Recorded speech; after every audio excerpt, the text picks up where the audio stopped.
السلام علیکم ورحمۃ اللہ وبرکاتہ۔ اعوذ باللہ من الشیطان الرجیم، بسم اللہ الرحمن الرحیم۔ وَإِذْ أَخَذْنَا مِيثَاقَ بَنِي إِسْرَائِيلَ لَا تَعْبُدُونَ إِلَّا اللَّهَ وَبِالْوَالِدَيْنِ إِحْسَانًا وَذِي الْقُرْبَى وَالْيَتَامَى وَالْمَسَاكِينِ وَقُولُوا لِلنَّاسِ حُسْنًا وَأَقِيمُوا الصَّلَاةَ وَآتُوا الزَّكَاةَ ثم تولیتم الا قلیلا منکم وانتم معرضون۔ اور اس وقت کو یاد کیجئے جب ہم نے بنی اسرائیل سے، یہودیوں سے پکا پختہ وعدہ لیا تھا کہ اللہ کے علاوہ کسی کی عبادت نہیں کرو گے، ماں باپ کے ساتھ، رشتہ داروں کے ساتھ، یتیموں، مسکینوں، محتاجوں کے ساتھ اچھا سلوک کرو گے، لوگوں کے ساتھ بھلی بات کہو گے، اچھی بات کہو گے، اور نماز قائم کرو گے، زکوٰۃ ادا کرو گے۔ اتنے پختہ عہد لینے کے بعد بھی، پکا وعدہ لینے کے بعد بھی تم میں سے چند لوگوں کو چھوڑ کر تمام کے تمام اس وعدے سے پھر گئے، اور آج تک تم لوگ اس وعدے سے منہ موڑے ہوئے ہو۔ سامعین کرام، یہ جو سورت ہے سورۃ البقرہ سورہ نمبر 2 سے ابھی آپ کے سامنے آیت نمبر 83 تلاوت کی گئی، اور اس آیت کریمہ کا ترجمہ بھی آپ کے سامنے پیش کیا گیا۔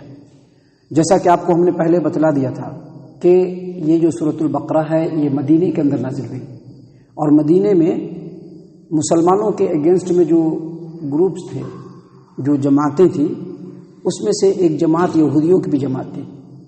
یہودیوں کی جماعت اس لیے بہت ہی زیادہ اہم کیونکہ اللہ تبارک و تعالیٰ نے ان کے لیے کتاب نازل کیا تھا، یہ اہل کتاب تھے، اور عرب کے اندر، عرب کے اطراف و جوانب میں اہل کتاب یہودی کو بڑی عزت کی نگاہ سے دیکھا جاتا تھا، کیونکہ ان کے پاس اللہ تبارک و تعالیٰ نے علم دیا تھا۔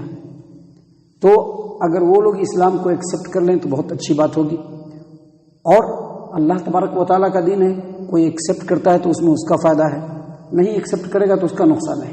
اللہ کا جو حکم ہے اس کو اگر ہم مانتے ہیں تو اس میں ہمارا فائدہ ہے، اللہ تبارک و تعالیٰ کا کوئی فائدہ نہیں ہے۔ اللہ کے رسول صلی اللہ علیہ وسلم کی ایک حدیث ہے کہ پوری دنیا مل کر کے اگر اللہ تبارک و تعالیٰ کی اطاعت و فرما برداری پر، اللہ کی عبادت کرنے پر کمر بستہ ہو جائے، اللہ تبارک و تعالیٰ کی بادشاہت میں ایک ذرہ بھی اضافہ نہیں کر سکتا ہے۔ اور اگر پوری کائنات مل کر کے، پوری امت مل کر کے، پورے مخلوقات مل کر کے اللہ تبارک و تعالیٰ کی نافرمانی کے اوپر کمر بستہ ہو جائے تو اللہ تبارک و تعالیٰ کی جو بادشاہت ہے اس میں ایک رتی بھی کمی نہیں کر سکتا ہے۔ تو یہ جو حکم دیا جا رہا ہے، یہ جو بات بتلایا جا رہا ہے، یہ مدینے کے یہودیوں کو، کیونکہ اگر وہ بھولا ہوا سبق یاد کر لیں گے تو اس میں ان کا فائدہ ہے، اور اگر نہیں یاد کریں گے تو یہودیوں کی جو اصلیت ہے وہ لوگوں کے سامنے آ جانا چاہیے کہ ان کی اصلیت کیا ہے۔ ان کو لوگ اہل کتاب سمجھ رہے ہیں، اللہ کے بڑے مقرب بندے سمجھ رہے ہیں، کتاب پڑھتے ہیں، علم جانتے ہیں، تو اللہ کے علم کو ان کو سیکھنے والا اور سمجھنے والا سمجھ رہے ہیں لوگ، تو ان کی پوری بات سمجھ میں آنی چاہیے۔ اس لیے اللہ تبارک و تعالیٰ نے اس آیت کریمہ میں بھی یہودیوں کو مخاطب کرتے ہوئے کہا، یہودیوں کو مخاطب کرتے ہوئے کیا کہا؟ وَإِذْ أَخَذْنَا مِيثَاقَ بَنِي إِسْرَائِيلَ۔ اس وقت کو یاد کرو جب بنی اسرائیل سے ہم نے پکا اور پختہ وعدہ لیا۔ کیا وعدہ لیا؟ لا تعبدون الا اللہ۔ صرف وعدہ نہیں لیا بلکہ پکا وعدہ لیا، اور جتنے بھی وعدے لیے ان تمام وعدوں سے وعدہ کرنے کے بعد بھی قصداً، ارادتاً، جانتے بوجھتے انہوں نے اس سے منہ موڑ لیا کہ اللہ کا حکم ہے پھر بھی نہیں کیا ان لوگ۔ جیسا کہ ابھی جانتے ہیں، دیکھ رہے ہیں ہم مسلمانوں میں بھی اللہ کا حکم ہے نماز قائم کرنا، لیکن نہیں کر رہے ہیں۔ چھوٹے چھوٹے جو ہے بہانے دنیا کے اندر دیکھے جا رہے ہیں اللہ کی نمازوں سے دور ہونے کے لیے، چھوٹے چھوٹے بہانے۔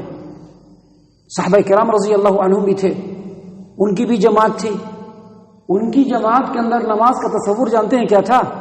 کہ جو آدمی نماز میں نہیں آیا وہ منافق ہے، جو آدمی نماز میں نہیں آیا وہ منافق ہے۔ اب سوچئے کہ اگر اس دن کو آج یاد کیا جائے تو آج مسلمان کی کوئی تعداد ہی نہیں دکھتی ہے، سارے کے سارے منافق دکھ رہے ہیں، اگرچہ وہ مسلمانوں کا بھیس بدلے ہوئے ہیں، اگرچہ وہ اپنے آپ کو مسلمان سمجھتے ہیں۔ ابھی کیا ہے کہ بڑے لوگوں کی بات ہے، نبی صلی اللہ علیہ وسلم کے زمانے میں بچے آتے تھے نماز پڑھنے کے لیے، چھوٹے چھوٹے بچے، عبداللہ ابن عباس رضی اللہ عنہ، بتلایا تھا نا آپ کو، 10 سال کی عمر تھی نبی صلی اللہ علیہ وسلم نے جب ان کو تعلیم دیا، اور نبی صلی اللہ علیہ وسلم کی وفات کے وقت ان کی عمر 12 سال تھی، اونلی 12 سال، صرف 12 سال۔ نماز میں آتے تھے جماعت میں۔ کئی ایسی حدیثیں ہیں جس میں انہوں نے جماعت کے نماز کا ذکر کیا کہ اللہ کے رسول صلی اللہ علیہ وسلم کو ہم نے ایسا کرتے دیکھا، ایسا کرتے دیکھا۔ آج چونکہ ہمارے اندر خود وہ شعور نہیں تو ہمارے بچوں کے اندر کیا خاک شعور آئے گا؟ وہ شعور ہمارے اندر پہلے ہونا چاہیے، تب تو ہمارے بچے کے اندر بھی شعور آئے گا نا۔ تو ہمارے اندر تو خاک شعور نہیں ہے، ہمارے بچوں کے اندر خاک شعور آئے گا۔ محترم سامعین کرام، تو بنی اسرائیل سے پکا اور پختہ وعدہ لیا، پکا اور پختہ وعدہ کہ یہ کام کرنا ہے، لیکن ان لوگوں نے نہیں کیا۔ کیا وعدہ لیا ان سے اللہ تبارک و تعالیٰ نے؟ کہا لا تعبدون الا اللہ، اللہ کے علاوہ کسی کی عبادت مت کرنا، صرف اللہ کی عبادت کرنا، اللہ کے علاوہ کسی کی عبادت نہیں کرنا۔ یہ وعدہ صرف بنی اسرائیل سے نہیں ہے، یہ وعدہ ہر امت سے اللہ تبارک و تعالیٰ نے لیا ہے۔ اللہ تعالیٰ نے قرآن کریم سورۃ الانبیاء آیت نمبر 25 میں بیان فرمایا وما ارسلنا من قبلک من رسول الا نوحی الیہ انہ لا الہ الا انا فاعبدون۔ آپ سے پہلے محمد صلی اللہ علیہ وسلم جس قوم میں بھی ہم نے رسول بھیجا، ان تمام رسولوں کی طرف یہ حکم بھیجا، میں نے یہ وحی بھیجی کہ اپنی امت کے لوگوں کو کہو کہ اللہ کے علاوہ کسی کی عبادت نہ کریں، صرف اللہ کی عبادت کریں۔ اللہ تعالیٰ نے سورۃ النحل آیت نمبر 36 میں بیان فرمایا وَلَقَدْ بَعَثْنَا فِي كُلِّ أُمَّةٍ رَسُولًا أَنِ اعْبُدُوا اللَّهَ وَاجْتَنِبُوا الطَّاغُوتَ۔ ہر امت کے اندر رسول بھیجا، اور کیا کہہ کر کے بھیجا کہ اللہ کی عبادت کرو اور طاغوت کی عبادت سے بچو۔ جانتے ہیں طاغوت کی عبادت کیا کہتے ہیں؟ طاغوت کس کو کہتے ہیں؟ کہتے ہیں نا کہ اللہ کی عبادت کرو اور طاغوت کی عبادت سے بچو، تو یہ طاغوت کس کو کہتے ہیں؟ طاغوت کہتے ہیں اللہ کے علاوہ جس کو بھی سامنے رکھ لیا جائے۔ اب ایک آدمی ابھی فجر کے وقت بستر پہ پڑا ہوا ہے، ایک آدمی فجر کے وقت بستر پہ پڑا ہوا ہے، اس کو حکم ہے کہ فجر کی نماز قائم کرنا ہے، اس کے باوجود وہ بستر پہ پڑا ہوا ہے، اپنے نفس کو سامنے رکھا ہے، وہ نفس کا پجاری ہے، وہ مسلمان نہیں ہو سکتا، وہ پکا مشرک ہے، وہ پکا مشرک، مسلمان نہیں ہو سکتا، وہ ہرگز مسلمان نہیں ہو سکتا ہے، اگرچہ اس کا نام مسلمانوں جیسا نام ہو، اگرچہ وہ مسلمانوں میں رہتا ہو، اگرچہ وہ مسلمانوں جیسی زندگی بسر کر رہا ہو، لیکن وہ مسلمان نہیں ہو سکتا، نہیں ہو سکتا، نہیں ہو سکتا، کیونکہ طاغوت اسی کو کہتے ہیں اللہ کے علاوہ کسی کو سامنے کھڑا کر لیا جائے، اللہ کے حکم کو چھوڑا جائے اور اس کے حکم کو مانا جائے، اب چاہے وہ مٹی پتھر کا بت ہو، چاہے کوئی پیر فقیر ہو، چاہے انسان کا اپنا نفس ہو، سب کا سب طاغوت ہے۔ امام مالک رحمہ اللہ نے یہی بات کہی ہے، میں اپنی طرف سے نہیں بول رہا ہوں، یہ مت سمجھیے گا کہ یہ خطیب یہاں بیٹھ گیا ہے اپنی طرف سے تفسیر کر رہا، نہیں، ہمارے اسلاف نے یہی کہا ہے، اللہ کے علاوہ جس کی عبادت کی جائے وہ طاغوت ہے، طاغوت ہے وہ طاغوت۔ اور اس معاملے میں ایک مسلمان کو بہت سنسیئر رہنا چاہیے، بہت ہی زیادہ اس سلسلے میں آدمی کو غور فکر کرنا چاہیے کہ وہ اللہ کی عبادت کر رہا ہے کہ اللہ کے علاوہ دوسری چیزوں کی عبادت کر رہا ہے، کہیں ایسا تو نہیں کہ وہ نفس کی عبادت کر رہا ہے۔ محترم سامعین کرام، اللہ تبارک و تعالیٰ نے صرف بنی اسرائیل کو حکم نہیں دیا کہ اللہ کے علاوہ کسی کی عبادت نہیں کرنا، بلکہ تمام مخلوقات کو اس بات کا حکم دیا ہے، تمام انسانوں کو اس بات کا حکم دیا ہے۔ انسانوں کی پیدائشی اس لیے ہوئی کہ اللہ کی عبادت کرے۔ سامعین کرام، سب سے عظیم حق جو ہے وہ اللہ کا حق ہے، یاد رکھیے گا، سب سے عظیم حق۔ ابھی ہمارے اماں بابا ہیں نا، ان کا حق ہے ضرور، لیکن اللہ کا حق تو اس سے بھی بڑھ کر کے ہے، اللہ کا حق تو اس سے بھی بڑھ کر کے۔ حدیث میں برسبیل تذکرہ سناتا چلوں تاکہ بات ذہن کے اندر آ جائے کہ پیارے رسول صلی اللہ علیہ وسلم ایک مرتبہ، صحیح البخاری کی روایت ہے، پیارے رسول صلی اللہ علیہ وسلم ایک مرتبہ قیدیوں کا سروے کر رہے تھے، کون کون قیدی ہے، کس حالت میں ہے، تو دیکھا کہ ایک لیڈی ہے قیدیوں میں ایک لیڈی ہے، ایک عورت ہے، وہ کبھی اس بچے کو کبھی اس بچے کو گلے لگا لے رہی ہے، سینے سے چمٹا لے رہی ہے، کہا کہ اس کو کیا ہوا، کہا کہ اس کا بچہ کھو گیا ہے، اور جس بچے کو دیکھ رہے اپنا بچہ سمجھ لے رہی ہے، بالآخر اس کو اس کا بچہ مل جاتا ہے اور اس بچے کو سینے سے دم چمٹا لیتی ہے۔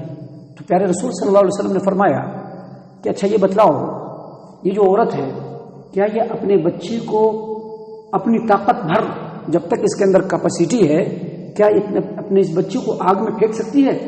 کہا کہ ایسا تو کبھی نہیں ہو سکتا ہے۔ کہا کہ یہ عورت اپنے بچے سے جتنا رحمت، محبت اور الفت کرتی ہے، اللہ اس سے کہیں زیادہ اپنے بندوں سے رحمت کرتا ہے۔ تو سب سے بڑا حق اللہ کا ہے، سب سے عظیم حق اللہ کا ہے، اور اللہ کا سب سے بڑا حق یہ ہے کہ اللہ کی عبادت کی جائے، اللہ کی عبادت میں کسی کو شریک نہ ٹھہرایا جائے۔ ابھی ہم توحید پرست والوں میں لوگ کیا سمجھتے ہیں؟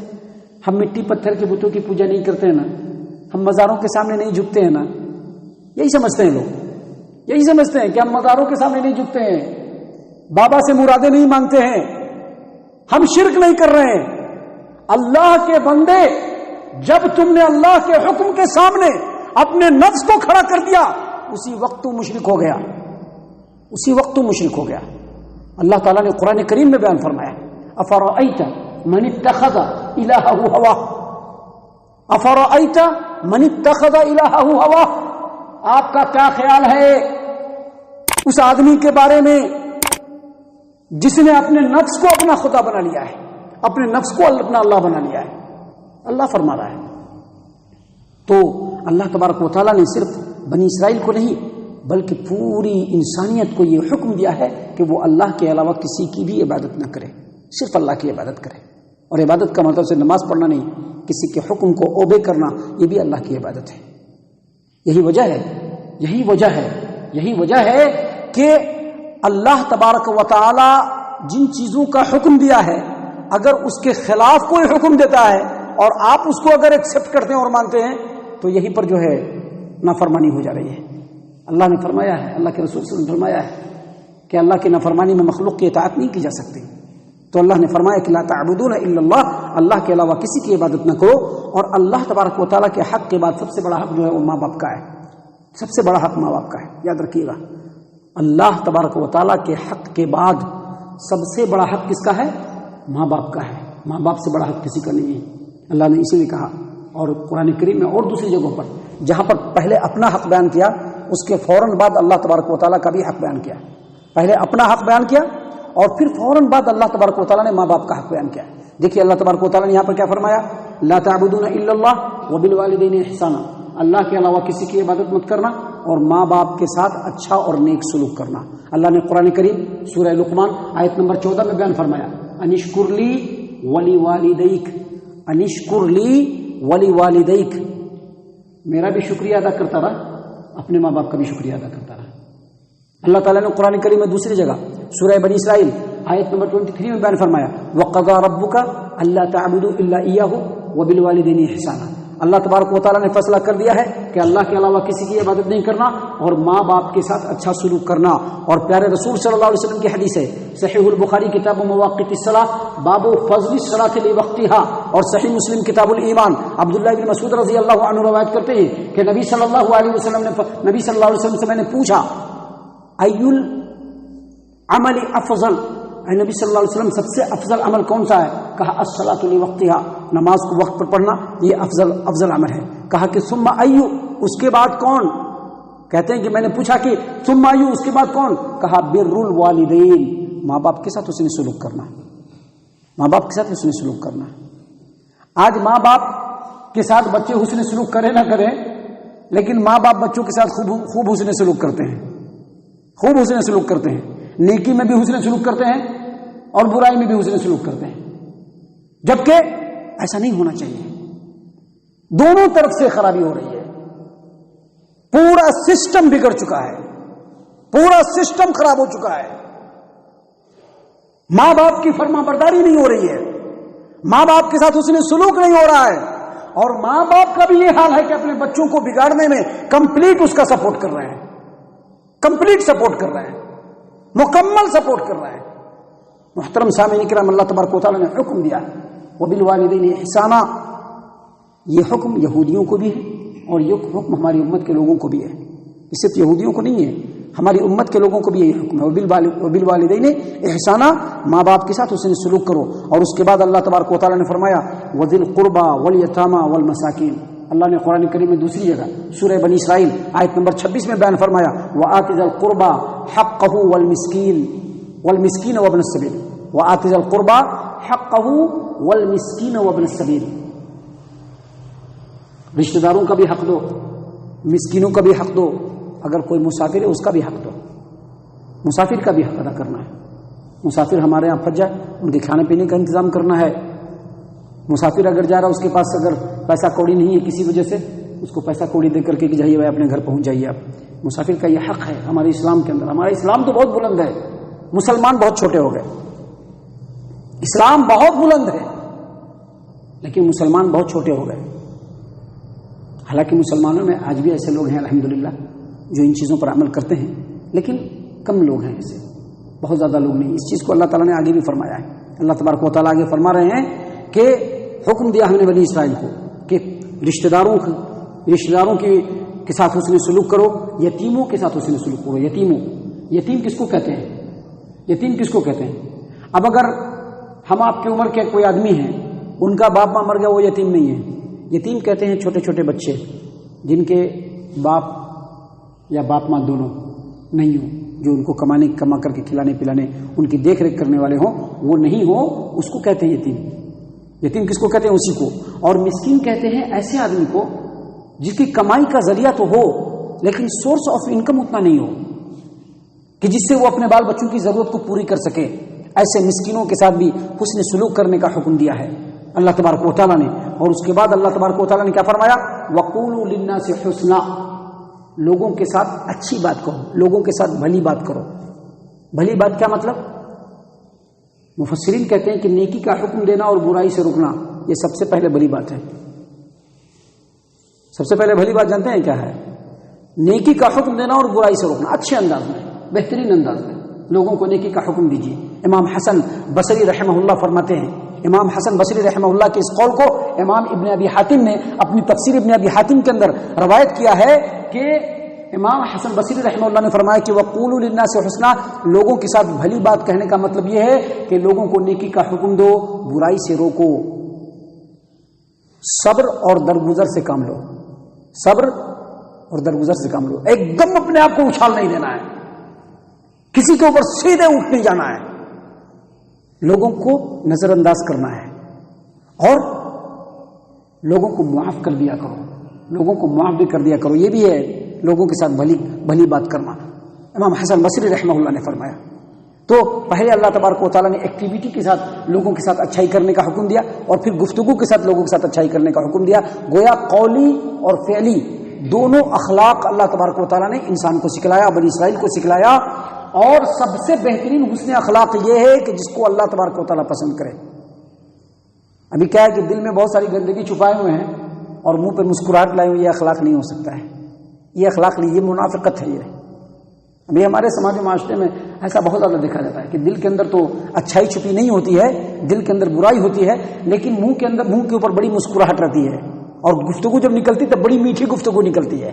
تو وہ حسن اخلاق نہیں, یہ منافقت ہے. یہ حسن اخلاق یہ ہے کہ دل بالکل پاک صاف ہو, لوگوں کے ساتھ گفتگو ہو تو اچھی گفتگو ہو, لوگوں کو اچھائی کی طرف بلایا جائے, لوگوں کو برائی سے روکا جائے, اور اگر کچھ غلطی ہو جائے تو صبر کرے, برداشت کرے, درگزر سے کام لے, لوگوں کو معاف کر دیا کرے. محترم سامعین کرام, ان تمام باتوں کو بیان کرنے کے بعد اللہ تبارک و تعالیٰ نے آگے مزید حکم دیا کہ بنی اسرائیل کو ہم نے یہ بھی حکم دیا تھا کہ نمازوں کو قائم کرو, نمازوں کو قائم کرو. اللہ نے ہمیں بھی حکم دیا کہ نمازوں کو قائم کرو, اور ہم کو تو اور پابندی سے نماز ادا کرنے کا حکم دیا ہے. اللہ تبارک و تعالیٰ نے کیا فرمایا؟ اقیموا الصلاۃ ولا تکونوا من المشرکین, نمازوں کو قائم کرو اور مشرکوں میں سے مت ہو جاؤ.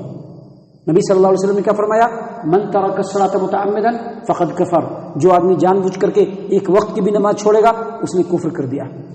اور اللہ کے رسول صلی اللہ علیہ وسلم کے دوسرے خلیفہ راشد عمر بن خطاب رضی اللہ عنہ نے اپنے گورنروں کو حکم دے کر کے پہلے جو نصیحت کی, وصیت کی, وہ یہ کہ نمازوں کو قائم کرو, کیونکہ لا حظ لمن ترک الصلاۃ, جو آدمی نماز چھوڑتا ہے اس کا اسلام میں کوئی حصہ نہیں.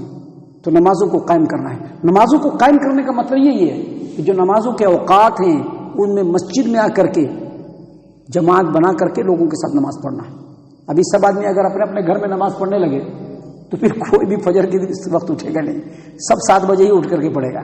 بعض لوگوں سے پوچھیے کہ آپ کا بچہ نماز پڑھتا ہے کیا؟ ہاں نماز پڑھتا ہے, 6 بجے اٹھے تب بھی نماز پڑھتا ہے, 7 بجے اٹھے تب بھی نماز پڑھتا ہے, 10 بجے اٹھے تب بھی نماز پڑھتا ہے. وہ نماز پڑھنا نہیں ہوا.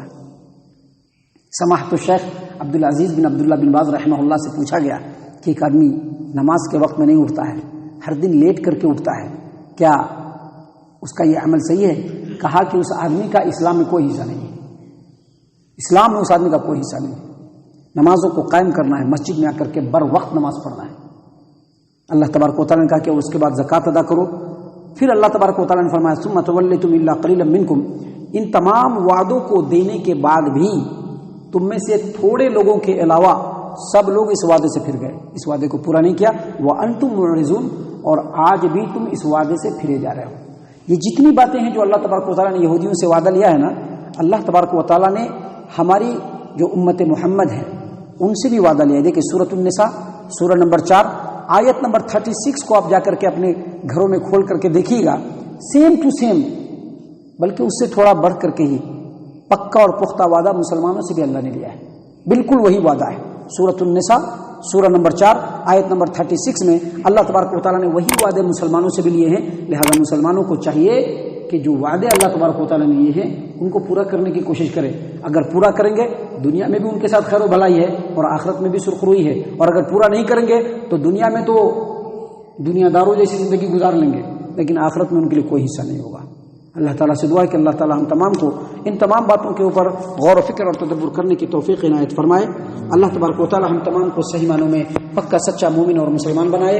اللہ تبارک و تعالیٰ ہم تمام کو اللہ اور اس کے رسول صلی اللہ علیہ وسلم کی اطاعت و فرما برداری کرنے والا بنائے، جنت الفردوس میں جگہ عطا فرمائے۔ اے اللہ ہم تمام کو جہنم سے پناہ دے، اے رب العالمین ہم تمام کو جہنم سے پناہ دے، اے مالک الملک ہم تمام کو جہنم سے پناہ دے، آمین یا رب العالمین۔ وما علینا الا